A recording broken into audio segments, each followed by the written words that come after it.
तुम्हाला मी आज मातीच्या भांड्यामध्ये वांग मसाला बनवून दाखवणार आहे। तर इथे मातीच्या भांड्यामध्ये तेल गरम करायला ठेवलेलं आहे। त्याच्यामध्ये जिरे, मोहरी, कढीपत्ता आणि लसूण ॲड करून घेतलेला आहे।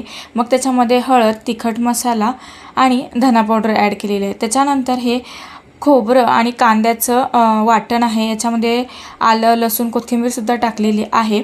हे वाटण व्यवस्थित असं मिक्स करून घ्यायचं। आता याच्यामध्ये तिखट मसाला टाकलेला आहे। तिखट तुम्ही कमी जास्त करू शकता। त्यानंतर याच्यामध्ये पाणी टाकायचं आणि छान अशी उकळी काढून घ्यायची। उकळी काढल्यानंतर त्याच्यामध्ये वांगी ॲड करायची आहेत। वांगी 4-5 जेवढी तुम्हाला पाहिजेत आणि जशी ग्रेव्ही असेल त्यानुसार।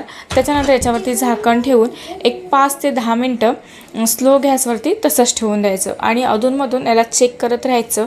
आणि आपला हा एकदम ग्रेव्ही मसाला छान असा रेडी झालेला आहे। खूप टेस्टी असा हा रस्सा आहे।